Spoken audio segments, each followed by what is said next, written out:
I have a confession to make. But first, I want you to make a little confession to me. In the past year, I want you to just raise your hand if you've experienced relatively little stress. Anyone? How about a moderate amount of stress? Who's experienced a lot of stress? Yeah, me too. But that is not my confession. My confession is this: I'm a health psychologist, and my mission is to help people be happier and healthier. But I fear that something I've been teaching for the last 10 years is doing more harm than good, and it has to do with stress. For years, I've been telling people stress makes you sick. It increases the risk of everything from the common cold to cardiovascular disease. Basically, I've turned stress into the enemy. But I've changed my mind about stress. And today, I want to change yours. Let me start with the study that made me rethink my whole approach to stress. This study tracked 30,000 adults in the United States for 8 years. And they started by asking people, how much stress have you experienced in the last year? They also asked, do you believe that stress is harmful for your health?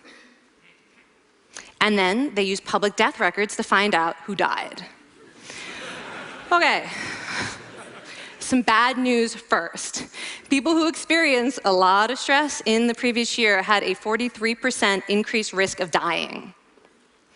But that was only true for the people who also believed that stress is harmful for your health.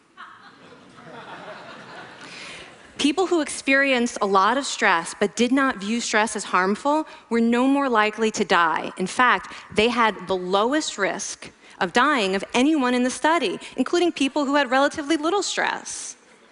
Now, the researchers estimated that over the 8 years they were tracking deaths, 182,000 Americans died prematurely, not from stress, but from the belief that stress is bad for you.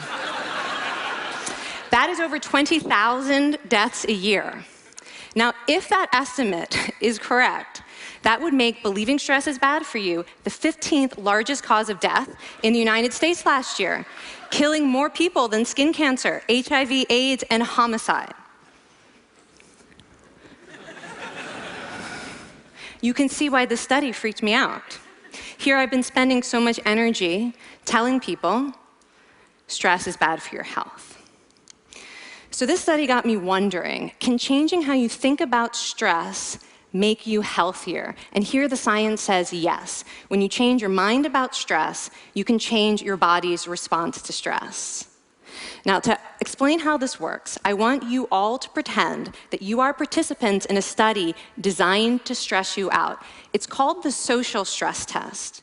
You come into the laboratory, and you're told you have to give a 5-minute impromptu speech on your personal weaknesses to a panel of expert evaluators sitting right in front of you. And to make sure you feel the pressure, there are bright lights and a camera in your face, kind of like this. And the evaluators have been trained to give you discouraging nonverbal feedback, like this.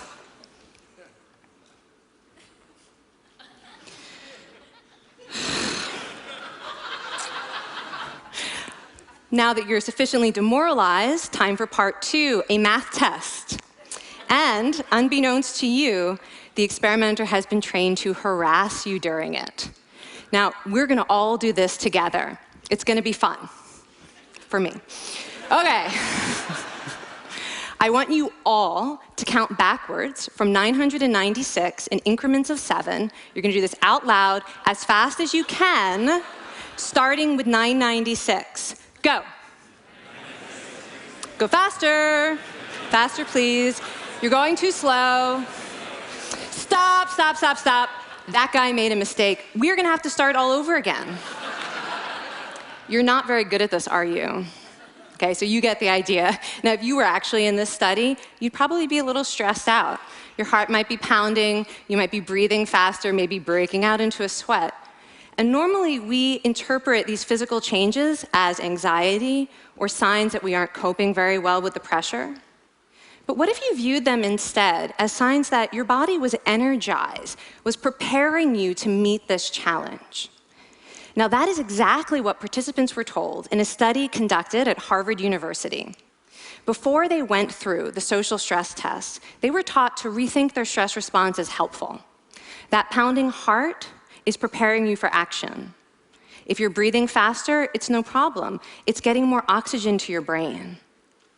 And participants who learned to view the stress response as helpful for their performance, well, they were less stressed out, less anxious, more confident. But the most fascinating finding to me was how their physical stress response changed. Now, in a typical stress response, your heart rate goes up and your blood vessels constrict like this. And this is one of the reasons that chronic stress is sometimes associated with cardiovascular disease. It's not really healthy to be in this state all the time. But in the study, when participants viewed their stress response as helpful, their blood vessels stayed relaxed like this. Their heart was still pounding, but this is a much healthier cardiovascular profile. It actually looks a lot like what happens in moments of joy and courage. Over a lifetime of stressful experiences, this one biological change could be the difference between a stress-induced heart attack at age 50 and living well into your 90s. And this is really what the new science of stress reveals, that how you think about stress matters. So my goal as a health psychologist has changed. I no longer want to get rid of your stress. I want to make you better at stress. And we just did a little intervention. If you raised your hand and said you'd had a lot of stress in the last year, we could have saved your life. Because hopefully the next time your heart is pounding from stress, you're going to remember this talk, and you're going to think to yourself, this is my body helping me rise to this challenge. And when you view stress in that way, your body believes you, and your stress response becomes healthier. Now, I said I have over a decade of demonizing stress to redeem myself from. So we are going to do one more intervention.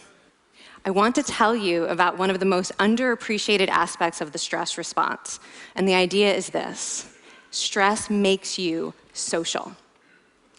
To understand this side of stress, we need to talk about a hormone, oxytocin.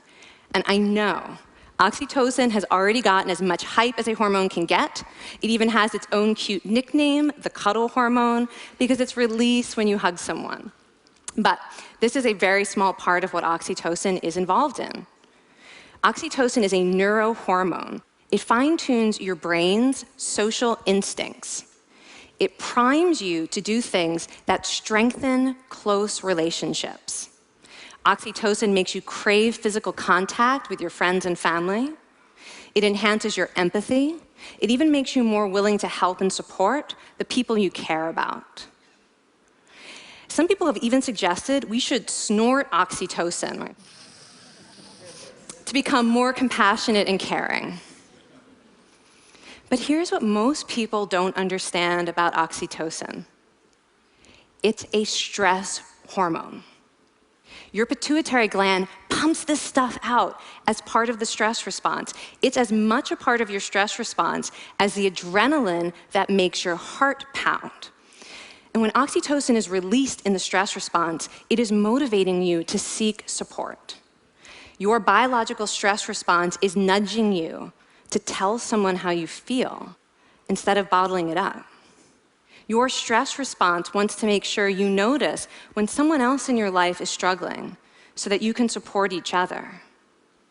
When life is difficult, your stress response wants you to be surrounded by people who care about you. Okay, so how is knowing this side of stress going to make you healthier? Well, oxytocin doesn't only act on your brain, it also acts on your body. And one of its main roles in your body is to protect your cardiovascular system from the effects of stress. It's a natural anti-inflammatory. It also helps your blood vessels stay relaxed during stress. But my favorite effect on the body is actually on the heart. Your heart has receptors for this hormone. And oxytocin helps heart cells regenerate and heal from any stress-induced damage. This stress hormone strengthens your heart. And the cool thing is that all of these physical benefits of oxytocin are enhanced by social contact and social support.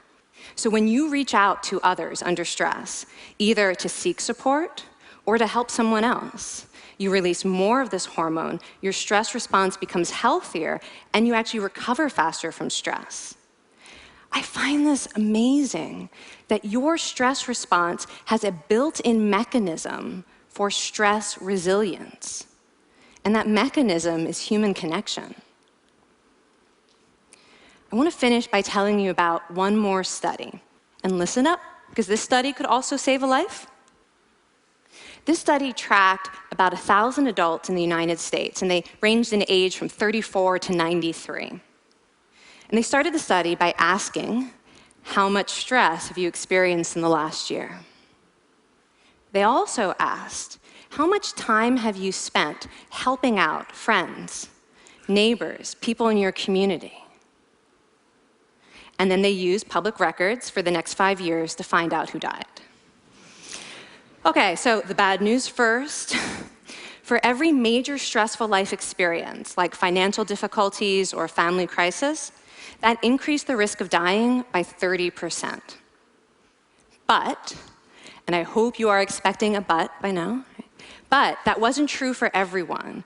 People who spent time caring for others showed absolutely no stress-related increase in dying, 0.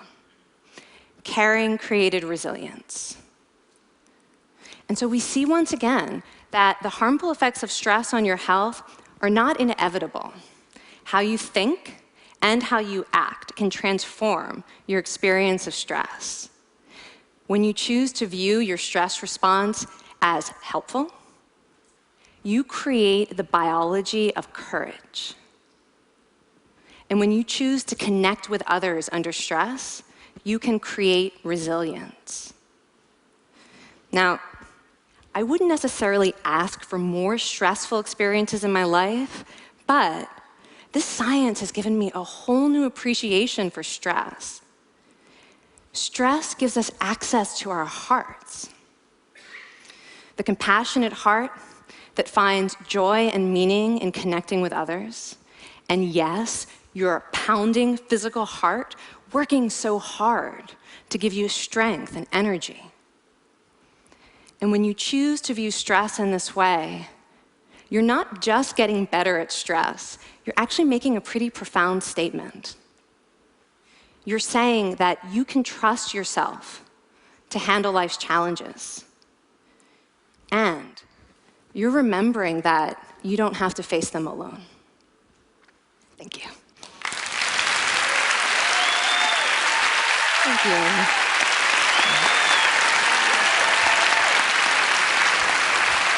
I mean, this is kind of amazing what you're telling us. It seems amazing to me that a belief about stress can make so much difference to someone's life expectancy. How would that extend to advice? Like if someone's making a lifestyle choice between, say, a stressful job and a non-stressful job, does it matter that which way they go, that it's equally wise to go for the stressful job so long as you believe that you can handle it in some sense? Yeah, and one thing we know for certain is that chasing meaning is better for your health than trying to avoid discomfort. And so I would say that's really the best way to make decisions, is go after what it is that creates meaning in your life, and then trust yourself to handle the stress that follows. Thank you so much, Kelly. Thank you. It's really cool.